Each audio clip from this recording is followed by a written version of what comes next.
Hello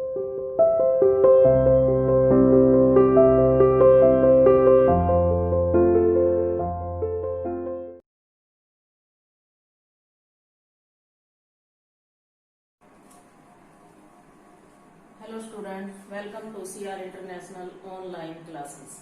बेटा आज हम कक्षा 9 में हिंदी विषय में अपना रिवीजन स्टार्ट करने जा रहे हैं, यानी अपनी दोहराई शुरू कर रहे हैं। जो हमने कक्षा जब हमारी क्लासेस शुरू हुई थी उस समय जो पढ़ा था उसको हम अब दोबारा से पढ़ रहे हैं। तो सबसे पहले हमने शुरू किया है व्याकरण। व्याकरण में हमारा पहला टॉपिक होगा, यानी पहला लेसन कहिए या टॉपिक कहिए, उपसर्ग होगा। ठीक है, तो आज हम उपसर्ग पढ़ने जा रहे हैं। तो सबसे पहले हम ये देखेंगे कि उपसर्ग होते क्या हैं। ठीक है, उपसर्ग होते हैं शब्दांश। क्या होते हैं? शब्दांश, यानी शब्द का छोटा सा अंश, टुकड़ा। अंश का मतलब होता है छोटा टुकड़ा।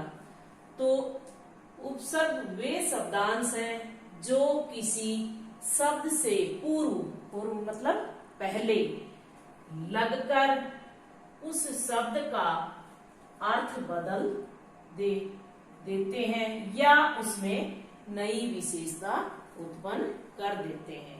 यानी सीधी और सरल भाषा में हम कहेंगे कि उपसर्ग किसे कहते हैं? उपसर्ग वे शब्दांश है जो किसी शब्द से पहले लगकर उसका अर्थ बदल देते हैं या उसमें विशेषता उत्पन्न कर देते हैं। जैसे देखिए, ये एक कुपुत्र एक शब्द है। ठीक है, इसमें क्या है? जो ये कु शब्द है हमारा, यानी शब्दांश है, ये कु वर्ण जो है, ये क्या है? शब्दांश। ठीक है, और जो ये पुत्र है ये क्या है? शब्द। तो यहां क्या हुआ फिर? कुपुत्र में कु शब्दांश है और पुत्र शब्द है। अब देखिए कि उपसर्ग का कैसे प्रयोग होता है। शब्द वाक्य में स्वतंत्र रूप से प्रयोग हो सकता है, प्रयुक्त हो सकता है, और शब्दांश नहीं हो सकते। यानी ये जो शब्दांश है ये वाक्य में स्वतंत्र रूप से प्रयोग नहीं किए जा सकते, इनको किसी न किसी शब्द के साथ जोड़ा जाता है। अब जैसे मान लीजिए अधि है, अधि को हम जैसे कोई भी वाक्य बनाए, मोहन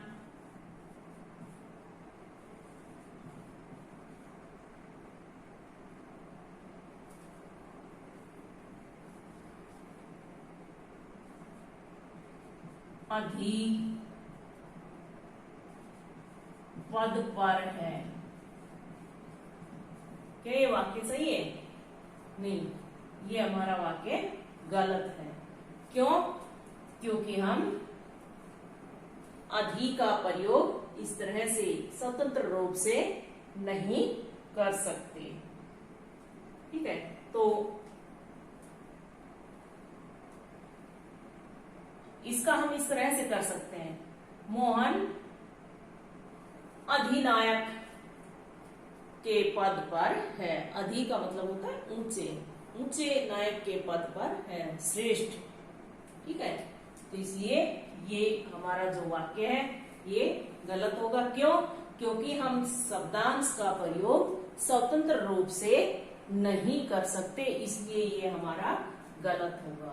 ठीक है, अब इनके मतलब तो होते हैं, मीनिंग तो होते हैं, लेकिन ये अकेले प्रयोग नहीं किए जा सकते। अब ये अति है, इसका मतलब होता है बहुत अधिक। तो ये हमारा शब्दांश है, इसको हम किसी शब्द के साथ लगाएंगे तो ये उसी शब्द के साथ मिलकर अर्थ देगा। जैसे देखो, अति जमा अधिक क्या हो जाएगा?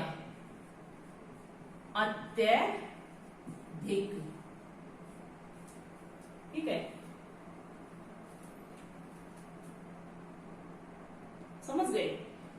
अति जमा अधिक, अत्यधिक। अधि जमा कार, क्या हो जाएगा? अधिकार। ठीक है, ये होते हैं हमारे उपसर्ग। यानी शब्द से, ये हमारा शब्द है, ये हमारा शब्द है, इससे पहले हमने ये शब्दांश जोड़ दिया तो ये हमारा नया शब्द बनकर तैयार हो गया। नया अर्थ, या तो जैसे अब सु जमा पुत्र, तो ये क्या हो गया? सुपुत्र। ठीक है, कुपुत्र, कुप से लगा देंगे तो अर्थ अलग देगा, सु लगा देंगे तो अलग अर्थ देगा। जैसे अब शब्द है हमारा सफलता। सफलता का मतलब क्या होता है? विजयी होना, पास होना। और ए लगा देंगे हम इसके आगे तो असफलता, यानी फेल हो जाना। ठीक है, तो ये हमारा अर्थ ही बदल गया, समझ गए? ऐसे ही उपसर्ग लगाए। उप का मीनिंग क्या होता है? इसका मतलब प्रयोग करते हैं हम निकट के लिए, सामने के लिए, और इस तरह से इसके लिए हम इसका प्रयोग करते हैं। जैसे या फिर समान के लिए, या फिर गौण हो, इस तरह से। ये वैसे इसका मीनिंग हो, लेकिन ये किसी दूसरे शब्द के साथ लगेगा। यहाँ पर ये अलग से शब्दांश है, तो शब्दांश को हम किसी भी शब्द से पूर्व लगा देंगे तो वो हमारा उपसर्ग होता है, समझ गए? अभी, अभी उपसर्ग, अभी उपसर्ग से नए शब्द का निर्माण करो, क्या हो जाएगा? अभिमान।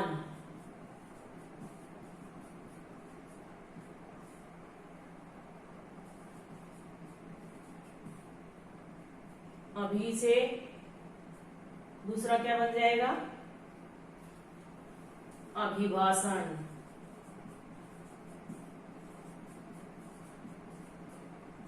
इस तरह से हमारे, और एक बात और ध्यान रखनी है, जब हम आपके पेपर में आता है अगर कि मूल शब्द और उपसर्ग अलग कीजिए, तो उस समय हमने क्या करना है?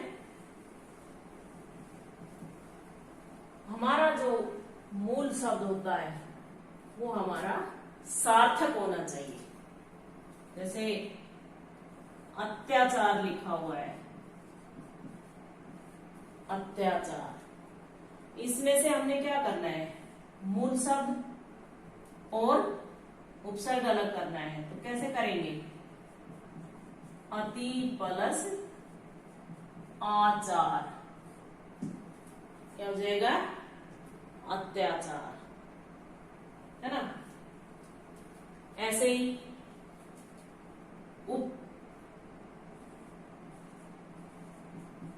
उपचार में उप प्लस चार, चार का भी मतलब होता है, आचार का मतलब होता है व्यवहार, चार का मतलब चार संख्या। ठीक है, या फिर उपसंहार हो सकता है।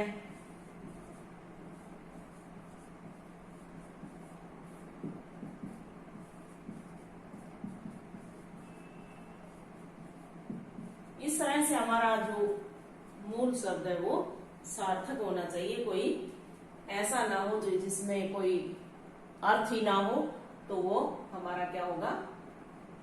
सही उत्तर होगा।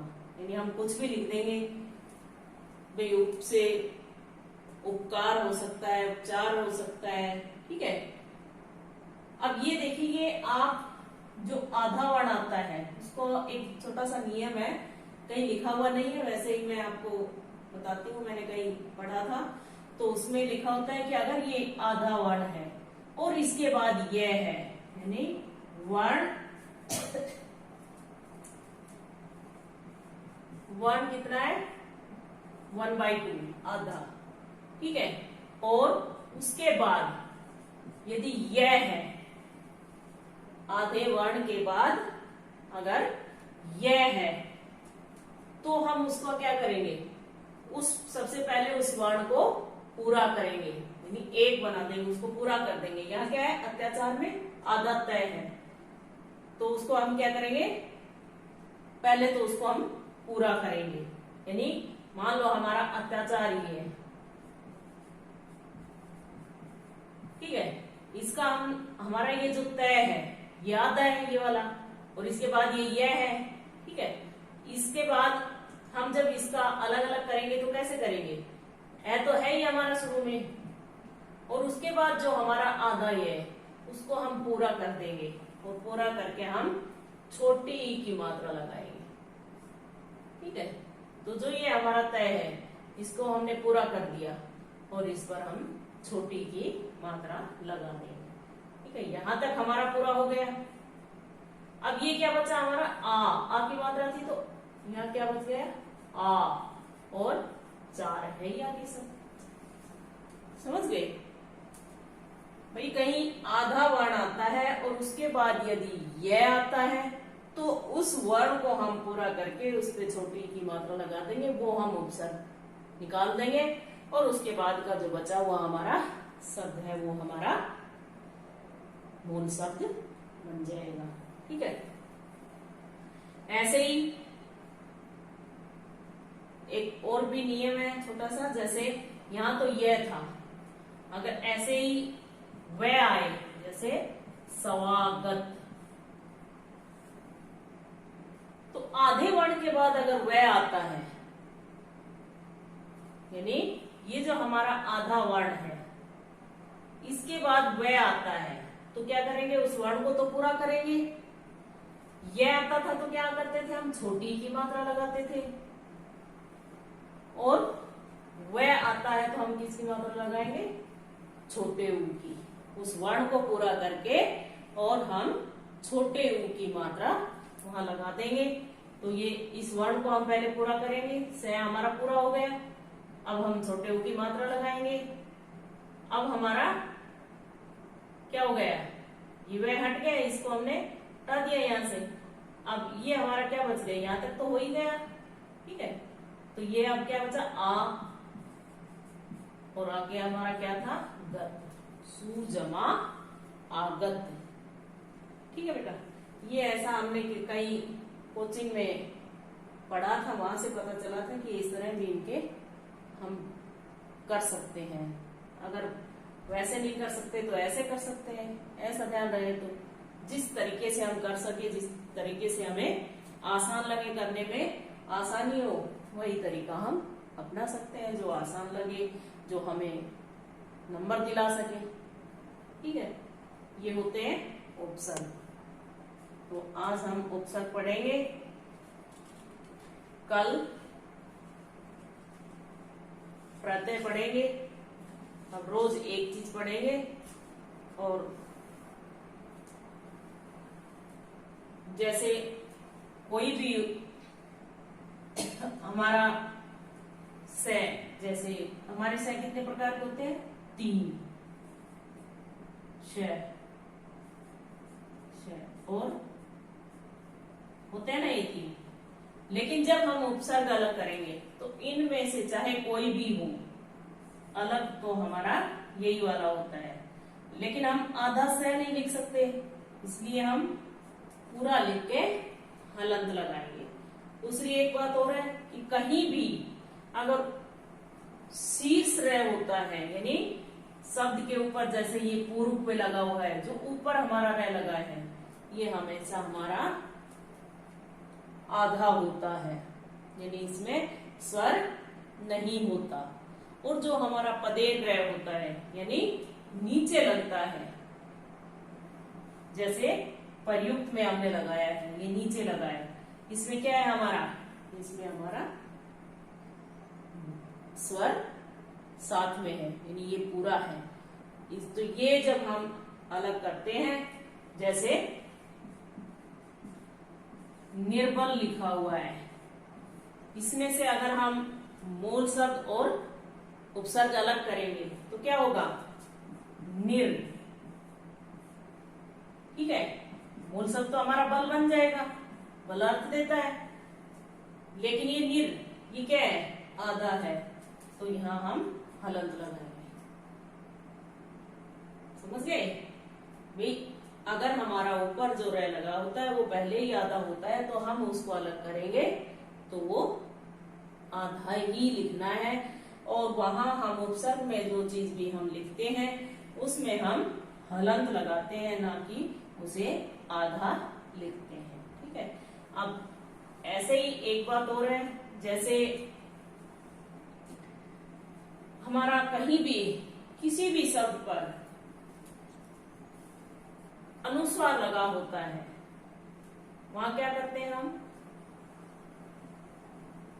चाहे उसमें मैं की आवाज आए, चाहे उसमें न की आवाज आए, हमने क्या उपसर्ग मूल शब्द अलग करते समय क्या करना है, उसमें मैं लिखना है। जैसे क्या है, संसार, तो इसका अगर मूल शब्द और उपसर्ग अलग करेंगे तो क्या लिखेंगे, सम प्लस सार। ठीक है, एक शब्द लिखा है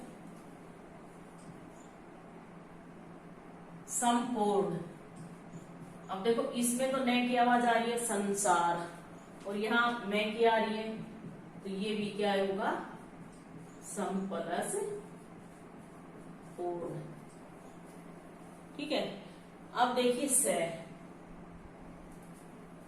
सड़क वाला से हमने हमेशा अलग करना है, चाहे ये वाला लिखा हो चाहे ऐसे लिखा हो। निश्चल, निश्चल में कौन सा होगा, वैसे तो सर तो सलगम का दिया हुआ है, लेकिन हम क्या करेंगे, जमा छल। ठीक है, समझ गए, निष्कपट।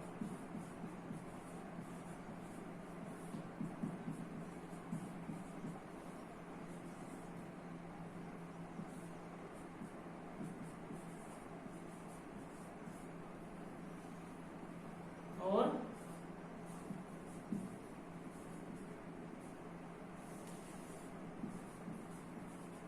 निस्संदेह,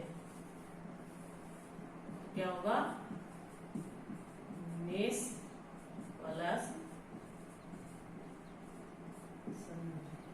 ठीक है, समझ गए, तीन चीजें जो बताई है भाई जी।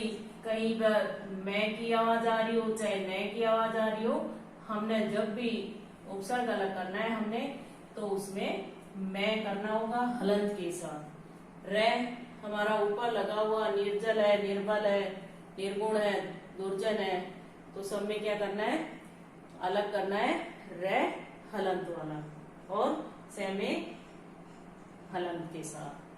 ठीक है, ये हमारा आज का कार्य है, आपको इसके साथ मैं अभ्यास करने के लिए दूंगी, वो आप कर लेना, जो ना आए वो पूछ लेना जब अपनी गूगल मीट पे क्लास हो, या फिर आप व्हाट्सएप करके पूछ सकते हैं या कॉल करके पूछ सकते हैं।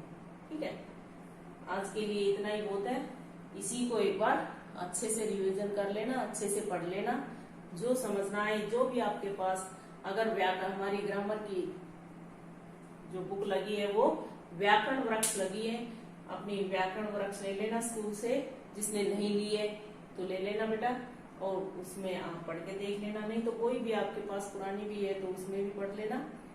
ग्रामर तो जितनी अधिक पढ़ी जाए उतनी ही अच्छी है, चाहे कितनी पब्लिशर की पढ़ लो, क्योंकि सब में अलग अलग कोई शब्द मिल ही जाता है, कोई ना कोई नया शब्द मिल ही जाता है पढ़ने के लिए, तो अच्छी बात है अगर हमारा ज्ञान बढ़ता है तो उससे। ठीक है बेटा, धन्यवाद।